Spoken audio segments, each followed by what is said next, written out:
Paano ka nakikita ng Diyos? Akala ng marami, ang pagiging banal ay para lang sa iilan. Mali. Ang bawat isa sa atin ay tinatawag upang maging banal. Nasusulat sa Levitico chapter 19 verse 2.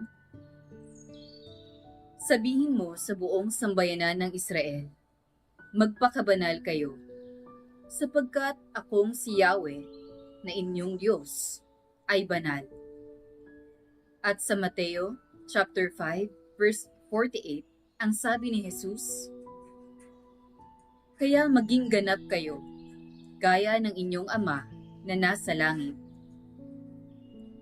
Ibig sabihin, kagustuhan ng Diyos na maging banal ang bawat isa sa atin. Kung gayon, ang lahat ay inaanyayahan upang maging santo. Pero, ano ba ang ibig sabihin na maging santo? Ang sabi ni San Jose Maria Escriva, ang santo ay isang makasalanang patuloy na sumusubok o nagsusumikap magbago. Sa isang interview kay Antonia, ang nanay ni Saint Carlo Acutis, ang ating first millennial saint, ang sabi niya, madalas sabihin ni Carlo na ang bawat isa sa atin ay ipinanganak na unique o kakaiba.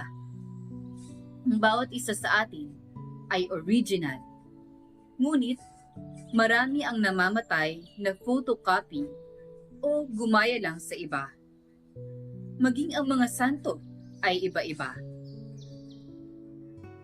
Nang tanungin si Antonia kung paano ba magpalaki ng isang santo, ang sabi niya, ang maging kanonisado naman ay panglupa. Ang simbahan ay pumipili ng ilang mga tao upang maging halimbawa o santo. Ngunit, ang bawat isa sa atin ay tinatawag na maging banal. Hindi naman dahil na-canonize o formal na idiniklara ng simbahang Katoliko bilang isang santo, ang isang tao ay ibig sabihin mas importante na siya at yung hindi naging santo ay hindi na importante. Maling-mali ang kaisipang ito. Dagdag pa ni Antonia, ito ay pinatunayan ng isang napaka-importanting vision o pangitain kay Saint Alphonsus Liguori. Siya ay isang bishop. Tuwing siya ay nagmimisa, may nakikita siyang isang babae na pangmaralita ang kasuotan, dukha at simple kung tignan. Marahil ay hindi ganon kagaling magsalita o tanyag, ngunit napakalalim ng pananampalataya at pakikiisa sa banal na misa. Noong namatay ang babaeng ito, doon ipinakita ng Diyos ang pangitain kay Saint Alphonsus na ang kaluluwa ng babaeng ito ay napunta sa napakataas na lugar sa langit. Mas mataas pa kaysa sa ilang mga santong na-canonize o na-kanonisado. Patuloy ni Antonia, sinasabi lamang nito na ang lahat ay tinatawag sa pagiging santo. Kahit na hindi ka makilala sa mundo, ang importante ay kilala ka ng Diyos. Kung gayon, ang pinaka-importante pala ay kung paano ka nakikita ng Diyos. Sabi nga sa Salmo, chapter 139, verse 1 to 6, Panginoon, sinayasat niyo ako at kilalang kilala. Ang lahat kong lihim, Yahweh, ay tiyak mong nalalaman. Nalalaman niyo kung kailan ako ay uupo o tatayo.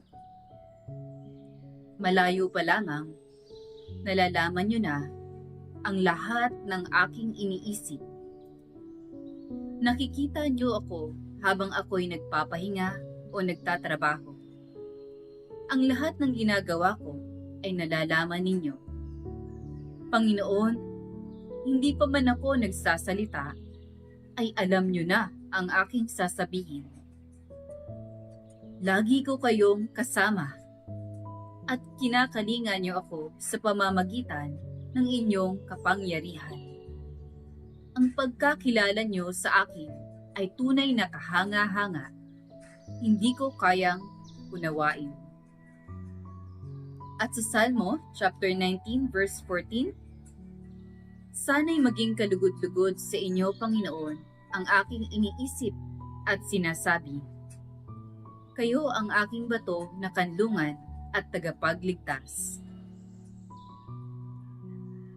Tahimik lamang madalas ang Diyos, ngunit batid ng Diyos ang nasa puso at isipan natin, sapagkat nalalaman ng Diyos ang lahat ng bagay.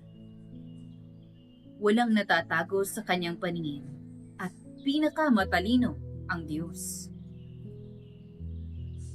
Kaya, ang nag-iisang kailangan lang nating katakutan ay yung magkasala tayo. Ang sabi ni Antonia. Dagdag pa niya, ang Diyos ay napaka-mahabagin. Ang kanyang awa ay walang hanggan.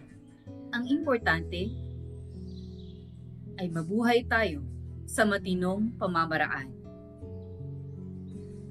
Ang buhay na ito ay maikli lamang. Ang iba ay mas maagang nauuna, ang iba naman ay nahuhuli o pinagbibigyan pa ng mas maraming pagkakataon.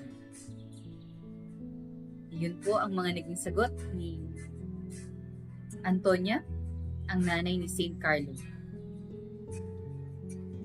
Totoo nga naman, hindi natin alam kung kailan darating ang ating oras, kung kaya't kailangan nating laging maging handa. Muli, ang pinaka-importante ay kung paano ka nakikita ng Diyos. Ang bawat isa po sa atin ay tinatawag upang maging santo. At kung paano nga ba maging santo? Sabi ni San Jose Maria Escriba, ang santo ay isang makasalanang patuloy na sumusubok o nagsusumikap na magbago. Isang pinagpalang araw po sa ating lahat. Naway maghatid po ito ng inspirasyon sa inyo na nahihirapang magbago o nahihirapang magpakabuti.